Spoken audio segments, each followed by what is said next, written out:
Questão 7. O Detran decidiu que as placas dos veículos do Brasil serão codificadas usando-se 3 letras do alfabeto e 4 algarismos. Qual o número máximo de veículos que poderá ser licenciado? Vamos ler mais uma vez o enunciado. O Detran decidiu que as placas dos veículos do Brasil serão codificadas usando-se 3 letras do alfabeto e 4 algarismos. Isso quer dizer que para montar uma placa, digamos assim, são necessárias 7 etapas. São 7 decisões a tomar. As 3 primeiras decisões, escolher as letras. As 4 últimas decisões, escolher os algarismos. Tá legal? Então são 7 etapas a cumprir. Antes de mais nada, vamos lembrar que o nosso alfabeto, incluindo K, W e Y, possui 26 letras, não é isso? Enquanto que o nosso sistema de numeração é o decimal, possuindo, portanto, 10 dígitos, 10 algarismos, de 0 a 9, conforme certamente você sabe. Vamos lá então. Primeira etapa, escolher a primeira letra. Eu tenho 26 letras disponíveis, qualquer uma das 26 pode ser escolhida. Portanto, 26 possibilidades na primeira etapa. Segunda etapa, escolher a segunda letra. Repare que o enunciado em nenhum momento disse que as letras devem ser distintas. Tampouco disse que os algarismos devem ser distintos.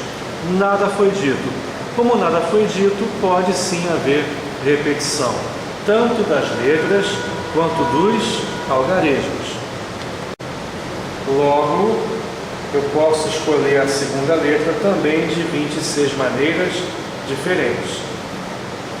Mesma coisa com relação à terceira letra, 26 possibilidades existentes, possíveis. Com relação ao primeiro algarismo, qualquer um dos 10 disponíveis pode ser escolhido. Mesma coisa em relação ao segundo algarismo, 10 possibilidades, ao terceiro algarismo e ao quarto, 10 possibilidades cada um. Ok? Beleza? Então, no caso, é só aplicar o princípio fundamental da contagem, multiplicar todo mundo, é uma continha um pouco ingrata, né? 26 vezes 26 vezes 26, não há outro jeito, vai dar 175.760.000 veículos. A questão de número 8 não é difícil, mas no final pode causar alguma confusão se você não estiver atento. De quantas formas podemos responder a 12 perguntas de um questionário, cujas respostas para cada pergunta são sim ou não? Mais uma vez, de quantas formas podemos responder a 12 perguntas de um questionário, cujas respostas para cada pergunta são sim ou não? Se você precisa responder a 12 perguntas, então você deve tomar 12 decisões. O problema consiste de 12 etapas, cada uma delas correspondendo à resposta de uma pergunta, ok? E para cada uma dessas etapas você tem 2 possibilidades de escolha. Ou você responde sim, ou responde não. Então, para a primeira pergunta há 2 possibilidades de resposta. Ou respondo sim ou respondo não. Então, primeira pergunta, 2 opções de resposta. Segunda pergunta, também 2 opções de resposta. Terceira, 2 opções de resposta. Quarta, quinta, sexta, sétima, oitava, nona, décima primeira, 12ª pergunta, 2 opções de resposta a cada uma. Ok? Então, para responder ao questionário inteiro, pelo princípio fundamental da contagem, eu tenho quantas possibilidades? É só multiplicar todo mundo. 2 vezes 2 vezes 2 vezes 2 vezes 2, 12 vezes. Cuidado, porque na pressa você pode dizer que a resposta é 24. 2 vezes 12, 24. Né? Não, na verdade é 2 elevado a 12, é uma potência. Multiplicação de fatores iguais, é uma potência. Ok? Vou até aumentar um pouquinho aqui para você enxergar. Beleza? 2 elevado a 12. Nas alternativas pode ter o 2 elevado a 12, não acredito, porque não é uma potência tão, né, difícil assim de ser calculada. Provavelmente vai ter o seu valor, digamos assim, numérico, 4.096. Não há outro jeito, 2 vezes 2, 4, vezes 2, 8, vezes 2, 16. Vai multiplicando devagarzinho até chegar na resposta 4.096. Ok? Beleza? Próxima questão da prova da ESA. O pessoal que tenta a área de música, eu adaptei um pouquinho o enunciado porque ele estava muito confuso do jeito que foi apresentado originalmente. Em um guarda-roupa há 4 camisas, 5 calças e 3 casacos. Identifique a alternativa que apresenta a quantidade de formas diferentes que alguém pode escolher um exemplar de cada item para se vestir. Ok? Eu vou pedir a você o seguinte: pause o vídeo, tente fazer sozinho, não é difícil, nós já vimos várias questões idênticas, né? Portanto, tente fazer sozinho, daqui a pouco você aperta o play e confere a resposta. Vamos lá então. Gabarito, letra E, 60. Para a pessoa poder se vestir, ela deve tomar 3 decisões. Qual é a primeira decisão? Escolher uma das camisas. São 4 camisas disponíveis. Então, 4 possibilidades para a primeira etapa do problema, que é escolher uma camisa. Segunda etapa do problema, escolher uma das calças. O cara tem 5 calças disponíveis. Qualquer uma das 5 pode ser escolhida. 5 possibilidades, portanto. Por fim, ele deve escolher um casaco.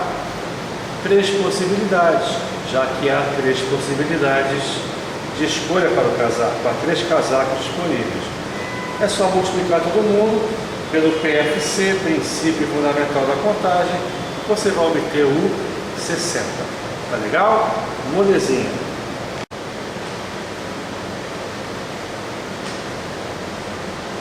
Questão número 10. Quantos números ímpares de 3 algarismos distintos podemos formar com os algarismos de 0 a 7?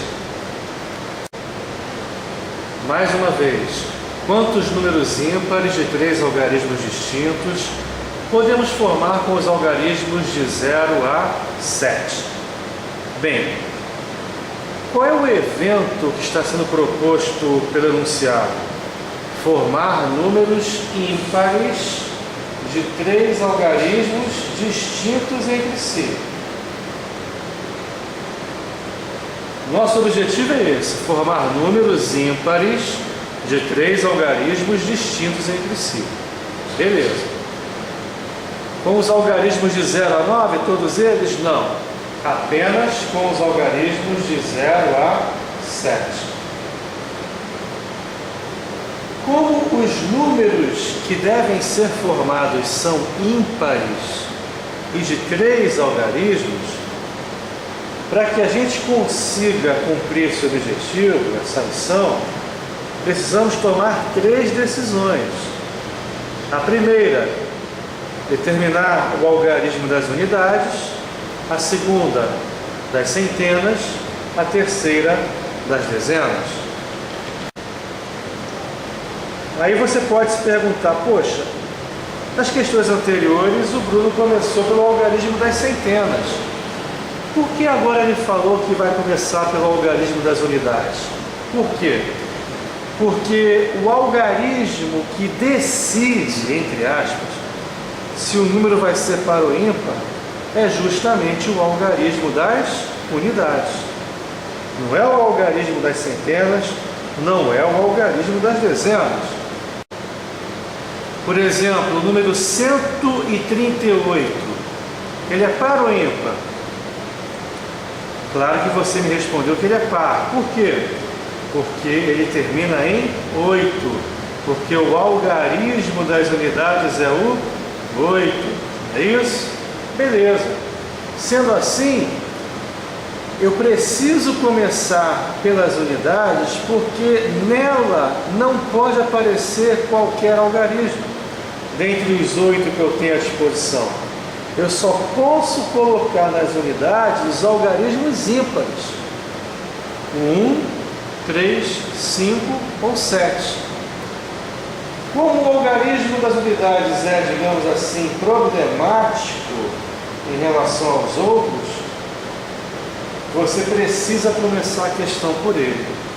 Quer dizer, a decisão que deve ser tomada em primeiro lugar é escolher o algarismo das unidades para garantir que o número formado seja de fato ímpar.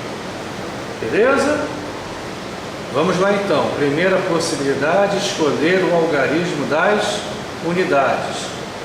Quantas possibilidades? 4. Quais são elas?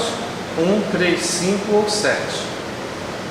Além do algarismo das unidades, há um segundo algarismo também problemático. Não tão problemático quanto das unidades, mas que pode também nos levar a errar a questão, que é o algarismo das centenas. Por quê? Porque no algarismo das centenas, que é o último da esquerda, não é isso? Eu não posso colocar o algarismo zero. O zero não pode figurar nas centenas. Por quê? Por exemplo, o número 0,26, na prática, não possui 3 algarismos, apenas 2, porque o zero à esquerda não tem significado, não tem valor, ok? Portanto, o algarismo das centenas apresenta também uma restrição importante, já que o zero não pode fazer parte dele. Vamos ver então de quantas maneiras nós podemos tomar a segunda decisão, que é escolher o algarismo das centenas. De 0 a 7 são 8 algarismos disponíveis ao todo, não é isso? Um deles eu já utilizei para ocupar a ordem das unidades, na primeira etapa. Então, haveria, a princípio, 7 possibilidades para a casa das centenas. A princípio haveria 7. Como o zero foi excluído do rol de possibilidades, já que comentamos que eu não posso começar um número pelo zero, então sobram 6 possibilidades e não 7 para a ordem das centenas, ok? Então, nas centenas há 6 números disponíveis, qualquer um dos 6 serve para ocupar a casa das centenas. Então, a segunda etapa do exercício possui 6 possibilidades de escolha. A última etapa do problema é escolher o algarismo das dezenas. Com relação a esse algarismo, tanto faz, não há restrição alguma. Pode ser um algarismo ímpar, pode ser um algarismo par, pode ser até mesmo zero. Só não pode, na verdade, quem já foi utilizado nas unidades e nas centenas. Portanto, ao todo eu tenho 8 algarismos à disposição, do 0 ao 7. Um deles eu utilizei nas unidades, outro utilizei nas centenas. Então restam 6 possibilidades para as dezenas, ok? Beleza? Então, 4 possibilidades para as unidades, já que eu tenho 4 algarismos ímpares. 6 possibilidades para as centenas. A princípio seriam 7, mas não pode o zero, portanto só 6. E 6 possibilidades novamente para as dezenas, porque eu não posso repetir os 2 algarismos que já utilizei antes. Pelo princípio fundamental da contagem, as 3 decisões juntas podem ser tomadas de quantas maneiras diferentes? 4 vezes 6 vezes 6, 144 maneiras diferentes. Há 144 números possíveis nessas circunstâncias. Tá legal? Beleza? Maravilha! Questão número 11. Um edifício tem 8 portas. De quantas formas uma pessoa poderá entrar no edifício e dele sair por uma porta diferente da que usou para entrar. Ok? Questão bem fácil, bem tranquila. Qual é o objetivo da questão? Entrar no edifício e depois sair dele. Repare o E, ó, entrar e sair. Ok? Maravilha. Quantas possibilidades nós temos para entrar no edifício? 8.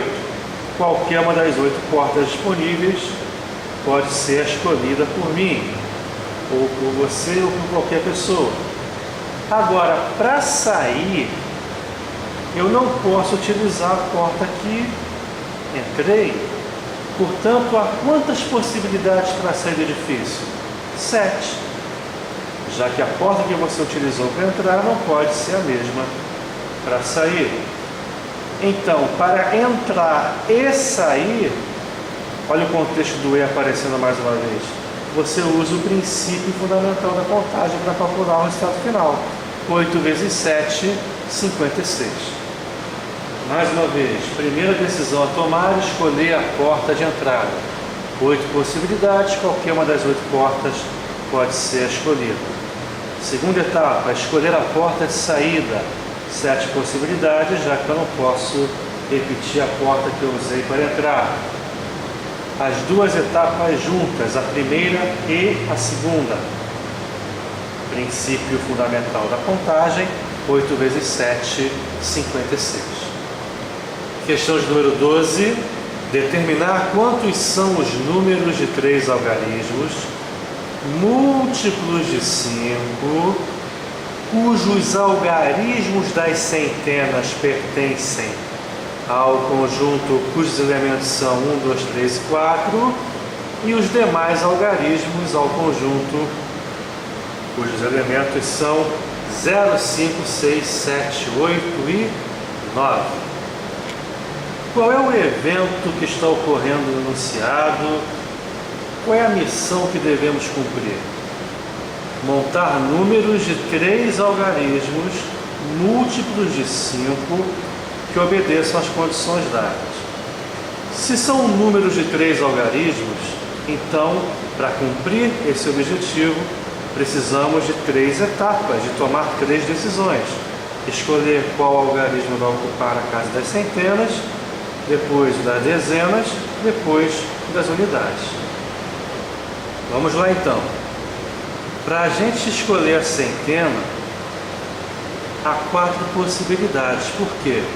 Porque o enunciado falou que o algarismo das centenas deve pertencer ao conjunto 1, 2, 3 e 4. Eu posso escolher qualquer um desses 4 algarismos, não importa qual. Beleza? Tá, e daí? E daí que eu tenho 4 possibilidades para as centenas. Para as dezenas, eu já tenho 6 possibilidades. Por quê? Porque ele disse que os demais algarismos, ou seja, o das dezenas e o das centenas, devem pertencer ao conjunto 0, 5, 6, 7, 8 e 9. E esse conjunto possui exatamente 6 elementos. O grande cuidado que devemos ter é com o algarismo das unidades. Por quê? Porque o enunciado falou que os números devem ser múltiplos de 5. E se eles devem ser múltiplos de 5, o último algarismo das unidades não pode ser qualquer um. Nós sabemos que um número só é divisível por 5 quando termina em 0 ou em 5. Beleza, maravilha, tenho certeza de que você sabe isso. Agora, sendo assim, eu só tenho 2 possibilidades para o algarismo das unidades, ou o 0 ou o 5. Beleza? Portanto, as 3 etapas juntas, quer dizer, o algarismo das centenas e das dezenas e o das unidades, pelo princípio fundamental da contagem, né, dá 48 possibilidades. 4 vezes 6 vezes